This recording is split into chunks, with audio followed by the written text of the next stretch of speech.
right, Luca Nation, your favorite weekly Q&A show. And we have a few questions for you guys. So from you guys for Mr. Cage. So we'll get right into it. Unless you have any thoughts, anything you saw today in the hobby that you want to touch on. You want to give anyone some flowers, some love. You want to call anybody out. Here's your floor before we get into the questions from the audience. Now he's thinking, who do I call out? I'm calling out you. Because I don't why would you compare Josh Allen to Russell Westbrook? What's wrong with you? That's the responses are funny because usually our content team posts Cage's hot takes. I've had them for a long time, but yeah, you actually have several hot takes. Right. LeBron sucks. LeBron has not gotten any better since high school. Was one of my favorite ones. He's the same exact player as he was when he was 18. He honestly is, and so by the way, there's a cool stat. It actually speaks to his greatness. It's not an insult, but people see one guy, Tom Bullard. It's all love, man. I hope you don't hate me because you're a Bills fan. By the way, it's not that deep, but LeBron would be 7th all-time in scoring if they didn't count any of his three-pointers. He overlapped. There, it wasn't a lot of threes back then in the beginning, and the game was shifted. Unstoppable getting to the rim. Mm-hmm. He is the best. He is the best driver. I mean, that'd be an interesting debate: who's better finishing at the rim, him or Jordan? But he was amazing finishing at the rim from the get, and he did work on his post moves. Yeah, he shoots a three, but you could see how some other guys evolve. I don't want to get into LeBron. This is a Q&A show. This isn't a question and answer show for Andrew. By the way, Darren Ravel posted today the thing that I've gotten seriously the most comments about. Okay. All right. If I could start a hashtag from my DM, it would be Fade Andrew. Okay. Everybody says, so bet the Bills, right? Yeah. Like I got DMs. So bet the Bills, right? And Ravel said the game of the week, his pick of the week. He tweeted it. Bet the Bills. Bet the Bills. And but he is basing it on exactly what I said. And to give you credit, even though you don't love Josh Allen, you did give kind of like a little, I don't want to call it a hedge, but a little bit about talking about how Joe Burrow's offensive line is that X factor. And if they can't protect him, because there's 3 injuries on that offensive line, if they can protect him, they don't, that's going to be tough. Josh Allen doesn't have to be perfect if Joe Burrow's on his back the whole game. That was Ravel's take. How good is the defensive line of pretty good of the Bills? The Bills lost Von Miller. Yeah, but he's not a lineman. But the Bills defense, they do well. But point taken. But he doesn't have Micah Parsons coming in on him right now. Well, it's a different story. I love how narratives work because what's interesting about that is that was the same narrative as last year. Mm-hmm. And with a broken offensive line, who I assume is better this year, even with these few injuries, they got to the Super Bowl and they were one. No, they were worse. Remember in our Whatnot show, they lost their right tackle the second to last, and they went back to the guy who they had a year ago when they didn't shore up their line. So, okay. Worse? Or the I understand same what right you're now? saying. Would you say worse or the same right now? Right now, worse because they have 3 injuries on their offensive line. So the whole right side and one guy on the left. Like it is a really beat up. Cooked. It's basically a free for all. But anyway, he was one play away from possibly winning that game. And this is a team, the Rams, that he played that had Aaron Donald and Von Miller. So yeah, it's offensive line, but they're not statues out there. They still were able to put that team in a position to win against a really good defensive line in Von Miller and Aaron Donald. I get you. Your best argument is that, Burrow has gotten lucky. I think is the other side. You're saying he's one play away from winning the Super Bowl. I'm saying he's one play away from losing to the Raiders in the first round. Fine. Carr threw a pick at the 2-yard line. You know what I mean? So it's, he's a narrow escape artist, I guess. You know what I mean? Like that's the deal. We'll see what happens. We'll see what happens. Here's how I see it. Yeah. There's a great book. I sent it to a few people in our audience. It's called One More by Ed Milet. But I believe, and you guys all who love Josh Allen, love Josh Allen. I think Burrow changed that organization. An organization that was perennially a losing organization. Now they believe and they think that they should win. And I think that's top to bottom, special teams, defense, offense. And I think they're going to put a hurting on the Bills. And they were doing that. And the game obviously got canceled. We don't know. It was one quarter, but it's my prediction. It's sports. Anyway. You're allowed to have a prediction. 100%. Thank you. Thank you for giving me that prediction. I've earned it now that we've done 900. I'm waiting for you to tell me one of the Coffee with Cage questions is Kobe a top 5? No, that's old news. So Pancake Analytics, if you guys don't follow this man, he's significantly smarter than me. He is a data guy, data analyst, very intelligent, great to follow and great to interact with. Always has time in his day to kind of explain the methodology about getting the data and getting the analytics. So he had a question for you, Cage. Are you collecting Disney cards at all? Cage, No. being closer to the Disney parks experience the most, what are his thoughts on Disney cards? The answer is no. This Lorcana, they just announced that it's coming out, and then there was a series that was released, kind of like an initial series that released at D23, which is their kind of like the convention that they have for members only. I've never bought the membership because it's good for people who are local and actually can go to those things.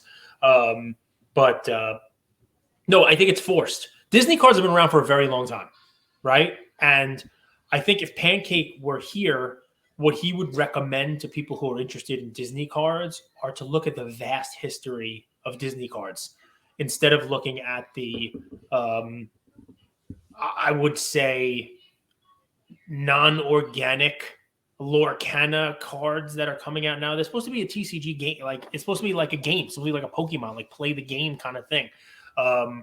Part of the reason why Pokemon cards have some collectability is because people weren't collecting them. They were using them. They were playing with them. They weren't supposed to be, opened out of a pack and put into a sleeve, hermetically sealed and, stored away.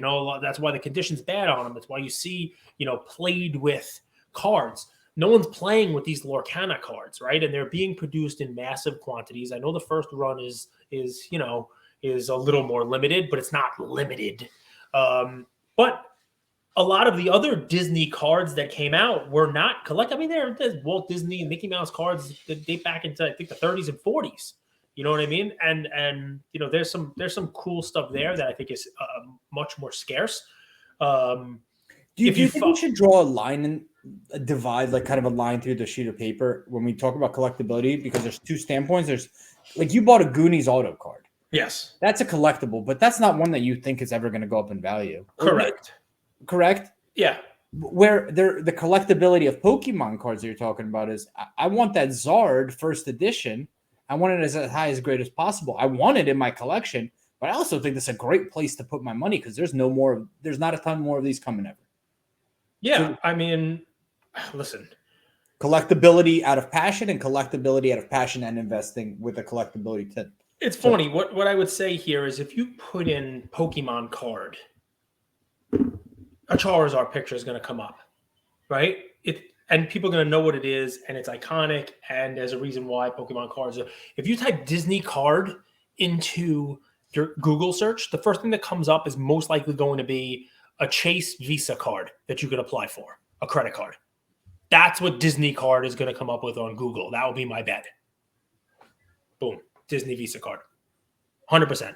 So that's a huge difference right there, right? That's what, when I say organic versus inorganic, if you type baseball card, a baseball card is going to come up, right?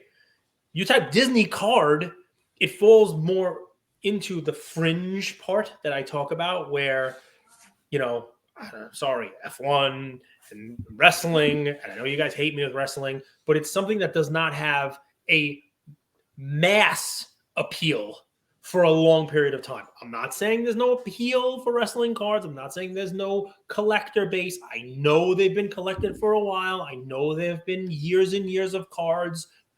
UFC, I collected for a long time. It falls into the same thing. It's a fringe, right? I'm not saying there's no collectors. I collected it, right? I still have some. But, well, not many.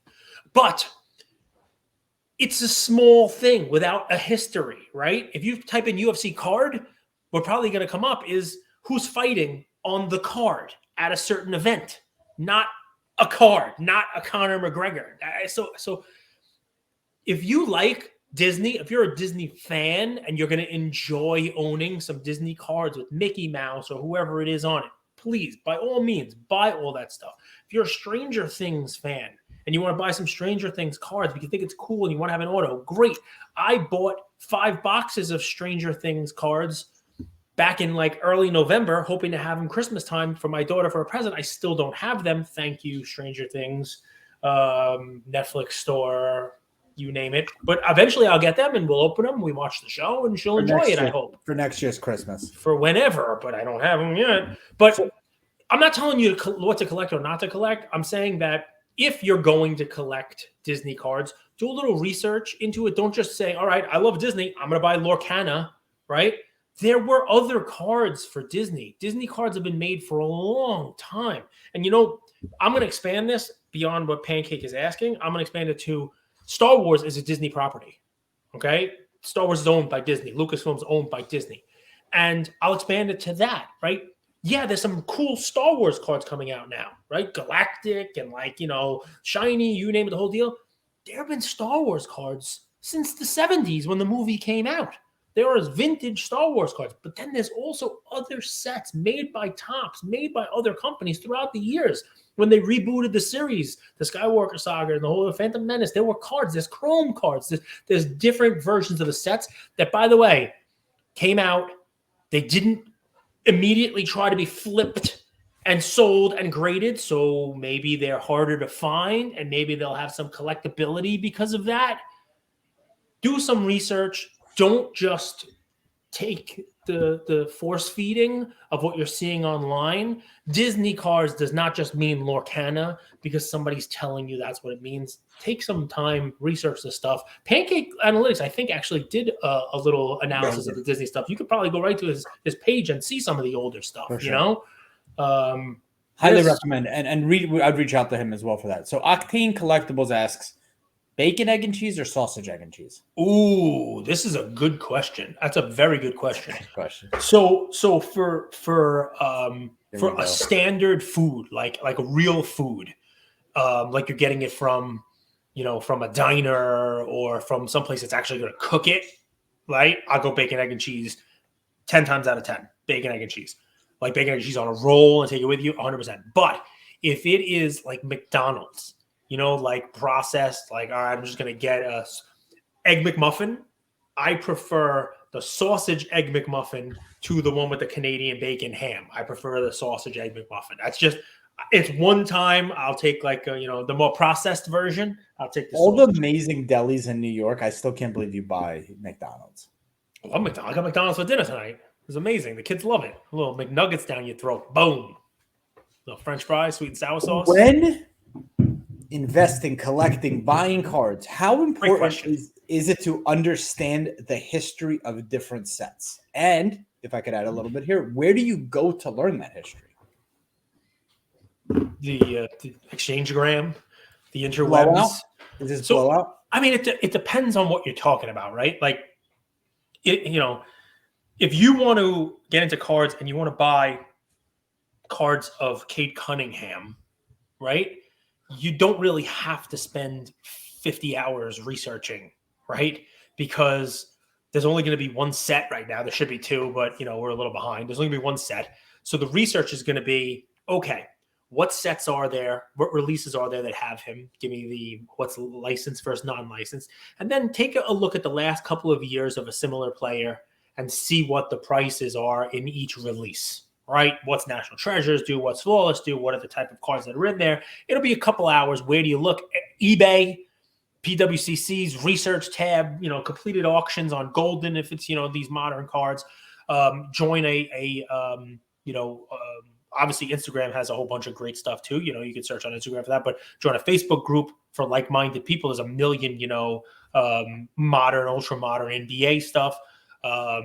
Sure, Blowout has forums. There are a bunch of different forum, you know, pages out there, and you could research all of them. Now, you tell me you want to get into vintage soccer, which doesn't have a history, and you want to buy vintage soccer. It's going to take more than that 5 hours of research, right? For example, Pele has like the first Panini card. Is that 1965? Is that right? Yeah, I mean, it's funny because Ali and Pele both have mid-60s Panini cards. But they have cards before that are stickers or cuts or, you know, out of a journal, the Swedish record they both have. They both run a similar path because neither of them, you know, had cards that people were really looking for before the last couple of years. Now, when I started to look for Muhammad Ali Cassius Clay cards for my own collection, the first place I looked was Blowout because you could type right into Google, what's the best Muhammad Ali card? What is Muhammad Ali's rookie card? That'll take you down a 12-hour rabbit hole. Same thing with Pele developing now too. Because the thing about Ali is, yeah, there was Panini, yeah, there's some overseas stuff because of the Olympics. He was in the Olympics of Rome and that kind of stuff, and there was the Swedish record. But a lot of his stuff is also U.S. based. Bancroft Tiddlers, and there are U.S. based cards for Ali, for Clay. Most of the stuff for Pele is it's Brazil, it's overseas stuff, and people were buying it but not sending it to PSA. You know what I mean? Like, it just wasn't something that happened. So there could be a green swamp find. That's what color Brazil is, right? A little green action. They could be, there could be 12 of those now from someone in Brazil who's got a ton of gazetas and a ton of these things, because it's like, what do you mean? That's not a card. That's not a card at all. Oh, but it is. Let me show you. Let me show you a scissor, and I'll make it into a card. So what about like 1961 Fleer, right? There's the inaction versus the true rookie. How do you learn that stuff? So, obviously you have to look into that. That would come out in pricing right off the bat. You'd be like, wait a second. Why does this Bill Russell sell for this much and this Bill Russell sell for this much? Pricing is dangerous because pricing tells you how things are today. It doesn't always tell you how they're going to be in the future. Well, I don't have a crystal ball, so I don't know what anything's going to be in the future. Right. But in action, it's funny because it's not so obscure. In action, it's sort of like an insert or subset. And what I would compare it to for people listening to this that don't know what we're talking about is, I just opened a box of Topps Chrome Update with Ian. And how did he do? He didn't get anything great at all. But it's okay. and a lot of cards are off-centered. Like I got a Julio purple, which is nice, but it was completely off-centered. Like 90-10 left to right. But Julio Rodriguez has 2 cards in it. He's got the regular one, and he's got the debut, the rookie debut that says when rookie debut on it. That's akin to an inaction card. And you learn that. You're like, okay, wow, I got a Jeremy Pena, not worth sending in. It's the debut. Right. And Mosaic has that too. You have the AFC, the debut. Exactly. The debut card or a Pro Bowl card or a National Treasures or whatever it might be. So yeah, it takes a while, man. But if it's something you really want to do, what I'd like to say is it's fun. That research, that first couple of times, trying out and trying to, to learn more. If you're turned off by it, now keep in mind, the barrier to entry here is only limited to how much time you're willing to spend researching this stuff, right? But if after a couple of hours you're like, this sucks, it's probably not the hobby for you, to be honest. You know what I mean? But it might not be the card or the set for you. If you're geeking out on it and you're, I got to tell you, I remember the Ali research that I did. It was insane. And I came to the conclusion that I loved it, but I came to the conclusion at the end that I had no idea which card of his to buy. None. I had no clue. What about like, it's okay. So we know 93 versus the first finest refractors, but then there's like Topps Finest Mystery. Yep. Learning the history of that. Like, what thoughts? So we are in a great age, man, because it's something you wouldn't have been able to research when I was a kid. You learned that about new cards, new sets when the Beckett magazine came out and somebody did an expose on it. Somebody did a little article and you read it and you're like, oh, look at this. Wow, look what they did this year. And, there's an Olympic team card inside of the set. All right, that's pretty cool. Is it a rookie? Is it not a rookie? I don't know, So that's how you learn. You don't have to wait for that now. Nobody knows what the Dewey Decimal System is anymore in life. They just go on to Googles. They go on the Google webs. You don't know what the Dewey Decimal System is. I do know, but I can't remember. Does that make sense? Yes. It's like Frances Tracy, who I went to school with. She got a bad grade on a test. The teacher said, well, you got to study. And she said, I did study, but I forgot. Royce Gracie. So anyway, listen, this is what I believe makes the hobby fun. Some people think what makes the hobby fun is buying something for a nickel and selling it for a quarter. And that's fun too, right? But you have a better chance of buying something for a nickel and selling it for a quarter if you're doing a research beforehand to find that card that you could buy for a nickel that will turn into a quarter. So that research part's fun to me. Fleer went bankrupt? Is this accurate?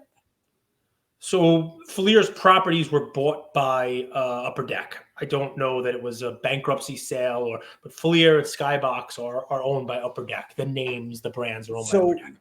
Ultra, right? And you have gold medallions and platinum medallions, but none of they're not numbered. So what I heard and I've read, because some of them are, but not many aren't. Like Kobe's rookie platinum medallion isn't. Right. Is they were backdoor. Once the company was struggling, people were selling the ultra medallions, the platinum medallions, the gold medallions, kind of like out the back door when the company went out of business. Like I've been reading up about this because I love this set. Blowout, same thing. Kind of just because research in the hobby is a tough thing. There is no one real centralized location, and everything is hearsay. Yes, which is everything's hearsay. And what makes it really difficult is to know, does this person qualify to know about this? Like, were they around? And do they have my best interest in mind? Or maybe they own some of the cards and they're just trying to sell. So it's really hard to kind of differentiate. It's one of those things that needs to be better for the hobby to take the next step forward. There's definitely a lot of information out there. There's definitely a lot of people who are very smart. I'm going to call for, Chris Hoge and Josh and anybody else who wants to join us. 33, Cage. We have to put together a treatise. We have to put together, and we'll get some vintage people. I've said this, man. The Federal Papers were written by, Alexander Hamilton and John Jay and James Madison. You get the brains together to defend the Constitution. Somebody's got to do this. You need some old heads in there too, because I'm an old head. Because there's people that know the 90s, there's people that know the 80s, 70s, 60s. Oh, definitely. This hobby's been around for longer than most people in the hobby are alive, if I could be honest. Now, okay. Rank your favorite Panini sets. Prism, Optic, Select, Absolute, NT, Flawless, Immaculate. And you could do some, maybe I didn't mention that you might like. Sure. A tie for one is going to be National Treasures and Prism, depending upon what kind of collector you are. So for me, I like Prism just because I lean towards, just regular base cards, regular rookie cards, which is what was big when I collected. I was not an RPA person because RPAs did not exist. So for me, number one is going to be Prism, but I can make an argument for, depending on what type of collector you are, that National Treasures becomes your number one go-to because not yours. So you're picking NT minus Prism. Prism but NT, and so I'll say Prism number one. And I would not even put on my list of cards to own anything other than Prism for a long-term hold.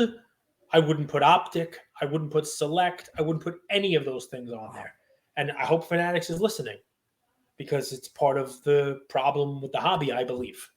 There's just too much stuff. So, it makes it hard. It makes it difficult for you to know what card is the card to buy. And if you think researching something now is hard, all right, let's just say pick a player that you love, man. So you love Clay, Curry. Somebody you love now. You love Josh Giddey. Surprisingly, you like his game. And let's just say you're early on Giddey. And you think Giddey, and he starts taking some real steps forward. He's your Giannis type of guy. He's going to take some real steps forward in his game. Just go with me on the hypotheticals. Cage, I have some people, detractors, that might think that, clip it up, put it on the exchangeogram, and then they're like, Andrew says okay, so I'm using Giddey just as an example, right? So Giddey's an example, right? Let's say 15, 20 years from now, Josh Giddey is spoken of in the same breath as Kobe and LeBron and Michael Jordan. Just for our hypothetical, because he is somebody who had cards last year, right? He's part of the most recent mass-produced rookie class. If you like, we could have used Trevor Lawrence for football, if that's a better one for you, or any of these guys, right? So just let's use Josh Giddey. Fine. So now somebody's getting into the hobby in 15 years, and they want to buy Josh Giddey rookie cards because he is the GOAT, all right? Somebody is making the argument that Giddey knocks Kobe out of the top 5, right? Think of how hard it's going to be for somebody to invest in Josh Giddey. And I believe they buy Kaboom. Okay. So you could say Kaboom, which it brings another little aspect to it. I love Kaboom. I think Kaboom is one of the favorite inserts of a lot of people. I've spoken poorly about it. They're ruining it because there is no continuity of it. All right. There is no, I don't know What do you what mean by set it's that? going to be in year to year. I have no idea what release it's going to be in. So it makes it hard to research. And each release that's happened in the past has had different kind of production numbers and you name it. Now they've added an explosive to it. They've added a gold, a 1/1. I don't know about the print runs because they're not numbered but it seems like there's a shit ton more kabooms now from a base standpoint, which I think may actually hurt the prior years because it's not as rare. Part of the thing that makes those PMGs amazing and collectible is that there's only a couple years of PMGs and that they didn't continue to make PMGs for the next decade in increasing quantities. If you want a PMG set, you have to go get Rod Strickland from that year. You don't get 500 different Rod Strickland ones for years going forward. You don't say, okay, I can't get a Mahomes 2018 because that's his first kaboom. I'll get his 20 or 21 or 22. Exactly, gotcha. Yeah, there's a million of them. It dilutes it. It is definitely. But think about it now. Even if kaboom is right? If we lined up 10 hobby people, they're probably going to give 6 answers, right? They're going to say, you want your Giddy? Go get his Prism. Go get his Prism Gold, or, depending upon your wallet, some form of Prism color match. Maybe last year's Giddy, you want the 75th anniversary with the red. That's a cool parallel. But you're going to get Prism, right? Yep. There's going to be some people who say, go get a flawless, RPA. Some people say, go get the National Treasures True RPA out of 99 because at least that's got some continuity that's what people go after, right? Maybe 15 years from now, there'll be people who say, get a downtown. Maybe people will say, go get one of the green PMGs from the non-licensed Skybox that came out last year. Okay. Probably not. That was probably a stretch. But if that's a stretch, is clearly Donruss not a stretch? Is monkey ball skin, snake skin, venom skin, whatever the heck skin in tiger and zebra, are any of those skins the stretch? Are people actually going to be looking for those? Are people going to be confused by the hell on those things? The stretchy skins. Well, it's already happening. One of the cards that I'm going to feature in tomorrow's weekly auction episode it's a Donruss Infinite Gold John Morant. So Donruss Infinite Gold Kaboom Downtown. But it's Donruss. Metal. I mean, it's actually a classic brand. Donruss, just the paper Donruss. It's a classic brand. It's the Gold Infinite out of 10. It's sitting at $700 for Ja. No one wants it. No one touches that. And I still think that's expensive. You're correct. And that will go down. Because ultimately what happens with this proliferation, with this mass production of cards is there's too much, right? And you can enter at every level, but you shouldn't expect any type of appreciation for it. Because part of what, makes those cards go up in value is, all right, they weren't being collected. There's a finite amount, and the supply for collectors is less than the demand for collectors. And it's going to be very hard to ever have enough Josh Giddey collectors that all of the supply that's been made in the last year in his rookie are going to be eaten up and move the needle enough, right? And it's tough, right? So I think if you start cutting out some of those things, look, basketball, do we really need 19 different hoops versions? Do we need a premium stock and a semi-premium stock and first off the line, second off the line, 12th off the line? Just what do you need that shit for? Seriously. So that brings me to the next question. These aren't my next question, but these thoughts on Panini blockchain cards, the actual physical card that has the Panini chain links. People hate it. People can't stand it. Putting the word blockchain on the card, they might as well. Both camps, the digital friendly. No, the digital people like it. The digital people like it. And there are some people who said, all right, wow, if you go on here and you get it through a Dutch auction, through Panini Digital that people aren't looking at, I can get a 1-of-1 Ja. I can get a Ja logo man for a fraction of what the one that comes out of the pack is sold for. But you know what happens then? You wind up getting false expectations, thinking you just got a bargain, but the reason you got a bargain is because nobody wants it. I will give you a great comparison. For those are the white box and black box. And that was my 1B question on top of this, because please continue. I didn't mean to cut you off, but that's a great way to go. Those are what I would compare them to, right? Sure, they're 1-of-1s. I mean, sure they should have some rarity, some scarcity. They're not wanted by collectors in the degree that that somebody else you would want a pack pulled card or one of the more desirable cards. Reminds me of like Fast Break and that kind of stuff. Like they are a lesser desired version of the product, of the collectible. And it's the same thing with blockchain. And the blockchain people, the people who are digital, they like having the match. But I think what they like about it is that they can get the card cheaper because it's got the blockchain, attached to it. I'm going to give Panini a little smack in the butt here. I'm going to tell them I don't like what they did. But they did some fun stuff where they finally listened. Someone on Twitter tweeted like, "What the F Panini?" That was just like the whole tweet, and people were like, "That's an evergreen tweet." So pretty much, yeah. Panini in the butt. Like people out there are like, "Is he going to come at them for redemption?" So it's. I'm also going to tell you guys that we're not infallible here. I know it's Coffee with Cage, and I'm answering the questions, and I'm giving you my opinion, my question. I'm also going to turn this Panini thing into tell you, hey guys, I make mistakes myself, right? And you should realize that. I mean, some of the comments think all I do is make mistakes. I get more clown emojis sent in my way than anybody, which is amazing. I love it. Anybody who sends me a clown emoji, you automatically lost the argument because it's like resorting to cursing at me.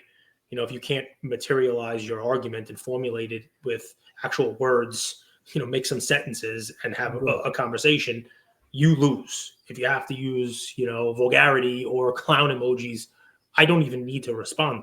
I know I've won, but I'm not infallible. And let me tell you, anybody who listens to our show and has seen Panini on our show has heard me make a suggestion to Panini on multiple occasions. My suggestion was about kabooms. And I think that would have been awesome, right? It was, hey, 1 year, take kabooms or downtowns and only make them available if you complete a challenge in digital, and then send out a physical version of the card to the people who you'll get people over to digital, you name it. But what I asked for was if you did a challenge on digital, a physical counterpart of that card has to be out there. That way, that physical card, it's news. It's on Instagram. Somebody sees it on eBay and says, whoa, I didn't know they made kabooms yet for Victor Wembanyama. Well, the only way to get it was if you did this challenge on Panini. Boom. You know what happens next, okay? They sort of semi-listened to me, but instead of doing a kaboom and something that was sought after on a rookie, they currently are running their first digital physical challenge, right? Not like Double Dare. And it's for a Tom Brady card, mosaic, right? And they're shoving these mosaics in our face, aren't they? I mean, how much mosaic has been out there? So it's a Tom Brady mosaic, 2022 Tom Brady mosaic challenge. You have to get 35 cards. And if you get these 35 cards, none of them, by the way, numbered less than 99. So it's not that impossible, right? But out of 90, if you get these 35 cards, you will get the digital challenge of Tom Brady, but also they will mail you a physical one that's numbered. So the most there can ever be is 99 because there's only 99 challenge cards. It's probably less than that because they still have packs of this stuff that are unopened, right? For sure. Whoever mints number one of 20, 30, 40, 50, whatever it's going to be, that goes immediately to Beckett to be graded and slabbed and then sent to the person who won that challenge. Okay, so cool little, number one has got this extra level of interesting stuff to it. I like it. Beckett's right there. That's what I was thinking. Like, why Beckett? But so Beckett's right there. Gotcha. I read this. The first thing I looked at was the Jalen Phillips, a garbage rookie card that, in digital sells for $1 or $2. His out of 149 is the current bottleneck.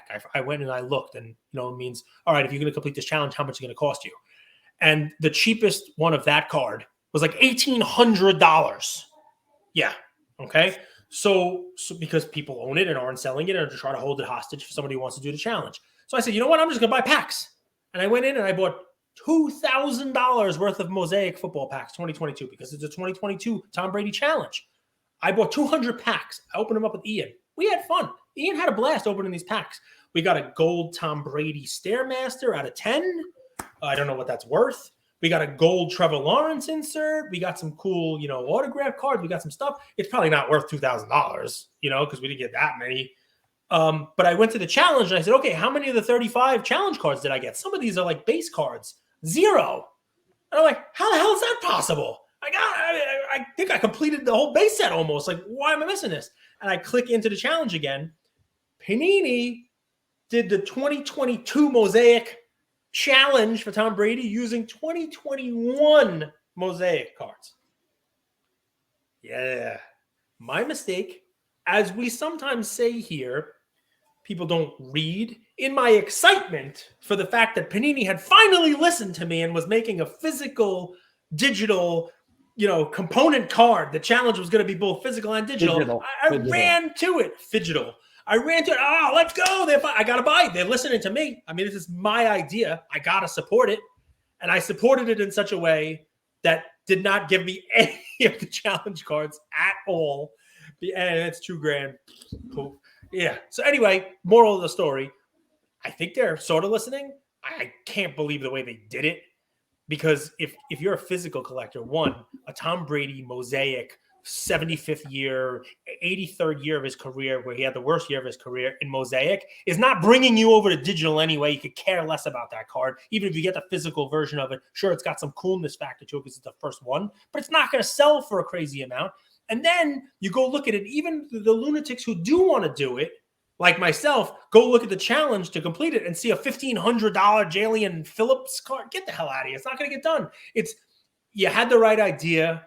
You didn't execute it the right way. Just like I didn't execute it the right way and bought the wrong damn packs. Last two questions are kind of quick. They're player specific. Thoughts on Aaron Rodgers cards and Lamar Jackson cards heading into the offseason? Both quarterbacks have a bit of team uncertainty. Love them both from a teaching standpoint because they're both great examples of quarterbacks with some learning lessons for folks who are investing in other quarterbacks. Aaron Rodgers is a top 15 quarterback of all time, top 20 quarterback of all time, Super Bowl winner, MVP winner, great numbers. He has had a career that, some people would probably say top 10. He's probably higher ranked than Kobe. So some people would say he's a career that any of these young quarterbacks would sign up for right now, with the exception of Mahomes, because I think Mahomes is pretty close to eclipsing what Rodgers has already done. But any of these young guys. But if you look at what his RPAs sell for, you look at what his, best cards, and there are a lot less of his best cards. And there's some of them. Last week's PWCC Weekly had the coolest gold refractor. What was the card I sent in? It was the finest, right? No, it was Chrome, Cage. It was Chrome, but it was. I thought it was a finest Chrome. It was like a 50th anniversary. It was one of the sickest gold refractors. The whole. He's got some nice cards, and nobody cares. $6,000. Yeah, nobody cares by comparison.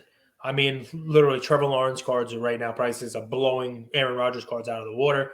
I love Mahomes, but I don't think you could say Mahomes is gold was like $200,000. He's better. You could say he's better, but arguing that he's 20 times better is a different story. I would say they're identical at this stage in their career. I think Mahomes could have more potential. Yeah, could. So, but the learning on it is a couple things. Number one, be careful investing in the younger guys now. A good comp is take a look at the video I made today, guys. My first one of these reels where I put like my head in it and the whole deal. But Terry Bradshaw. And I tried to be optimistic about it. I tried to not make this negative, but the moral of the story is exactly what I just said about Aaron Rodgers. If you look at Terry Bradshaw now, very different quarterback, played at a very different time, right? He basically completed 51% of his passes, which wouldn't fly in the NFL today. These guys are completing 70% of their passes. They didn't throw it anywhere near as much. Their team relied a lot more on defense and on the running game with Franco Harris. And he had great Lynn Swann and Stallworth. He had great weapons. But the dude won the MVP. He won 2 Super Bowl MVPs. He went to 4 Super Bowls in a 6-year span. Won back-to-back twice. The only quarterback to ever do that. He won 9, 10, and 13, 14. There have been a bunch of quarterbacks that won back-to-back Super Bowls. He won back-to-back twice, 9, 10, 13, 14, right? I brought him up today because today's actually the anniversary of his last Super Bowl win. It was actually on January 20th in 1980, so today in sports history. But Terry Bradshaw is a Hall of Famer, top 25 quarterback of all time. One of these greats, right? A career that 90% of the quarterbacks in the NFL today would sign up for. And no one talks about him. Nobody cares. Nobody looks for his stuff now. A PSA 10 of his rookie is a great card, but nobody's like, oh, wow, Terry Bradshaw, Aaron Rodgers. Rodgers still playing. Who knows what he does next year? Lamar Jackson. Because Terry Bradshaw looks like Hulk Hogan and it's a little confusing? You think Terry Bradshaw looks like Hulk Hogan? Yeah, I've always did. I mean, sure, kind of, in the same way that you look like Ric Flair. Woo! Woo! So I couldn't believe. Okay, go finish. No, and Lamar, right? So Lamar, the question is, would I be looking at their cards? Sure. If there's any type of a dip as the playoffs are going on and neither of them are being talked about, if there's any type of, because they will be talked about in the offseason, right? They will either be retained by their teams and make another run, or they will be going to another team and be talked about as almost Russell Wilson-esque, right? But the smart play was to buy Russell Wilson and then sell as soon as he signed with a different team.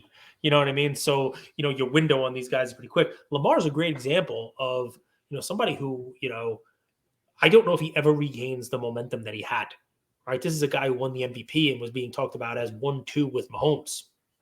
He was the guy who was going to challenge Mahomes. He was the guy who was going to give Mahomes a run for his money for his whole career. Of the age, too, of the running, passing quarterback, right? Yep. Vic did it for a little, but not for long.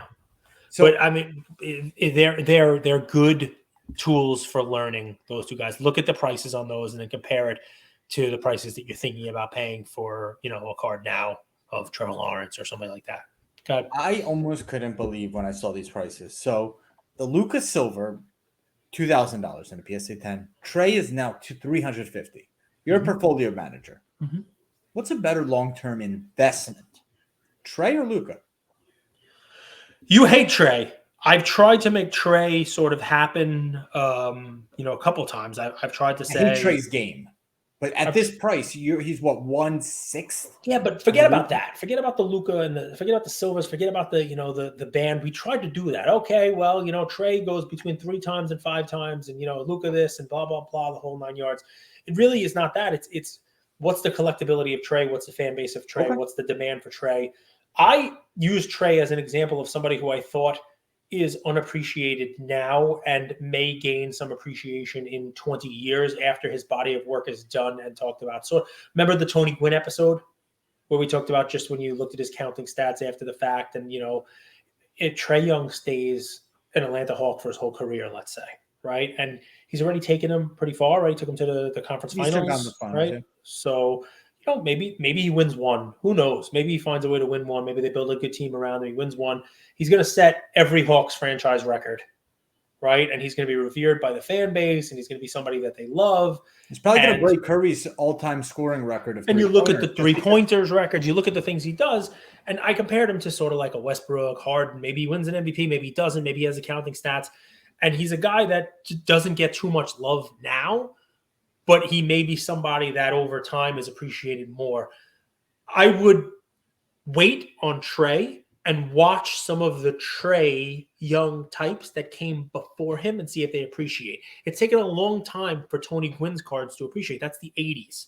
I would look in the 90s and see whether or not you see similar appreciation for greats. Now, I'm not putting Tim Duncan and Trey Young in the same category, but I'd watch Tim Duncan cards. I'd watch Allen Iverson cards. I'd watch Steve Nash cards. I'd watch Dirk Nowitzki cards. All much better players, right? Go into the next and let's see if those start to appreciate. I think some of them already are, right? I see a lot more Tim Duncan collectors now than I saw even a year or two ago because I think people are appreciating him and realizing that that's somebody you can buy at a discount. Didn't have the same kind of run-up that some of these GOATs did. The 2000s were a little rougher because who am I going to go with in there? The ones who are great are still playing, like KD towards the end, right? But you're talking about your Westbrooks, your Hardens towards the end of it. But, Dwayne Wade is a great example. You know what I mean? And Dwayne Wade won championships, won one in his third year. I don't see any of these young cats we're talking about now as MVPs. He winning in the third year championship. I mean, Dwayne Wade, I don't think it's half the love that he should be getting. But if in 5 years you see appreciation for Dwayne Wade, you see appreciation for these guys who will probably retire soon, you name it, then what you're seeing there is what we've seen in baseball that has a longer track record than basketball, that there is that appreciation. It just takes a little while.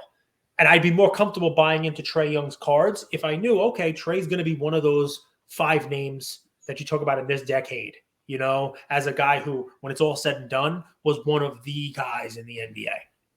Right now, no. That's another Q&A episode. Tomorrow is the PWCC weekly auction preview. We'll do a little bit of a premiere recap as well. Cage might talk about, some of the cards or game-worn memorabilia that you saw, kind of what you thought happened. That's an episode. Any final words before we wrap? No, enjoy, guys. What happened? We're in the best hobby in the world. Best hobby. There's not even a close second. You want to buy a card from your favorite movie when you were a kid? You can find an autograph of it. Andrew sent me. I showed him I got. Cage, you bought that card? I showed him I got what? Which one? What? Hugh Hefner's Day Off? That's not the right one? No, but that's Ferris Bueller's Day Off. Oh, you're right. So I showed Andrew a shirt that I got with Squints from Sandlot. He showed me a picture of Squints and Wendy Peppercorn at a show, probably signing autographs. I was all excited. But I mean, if that's your Our movie, team was like, "Who is this?" And then Shane, thank you.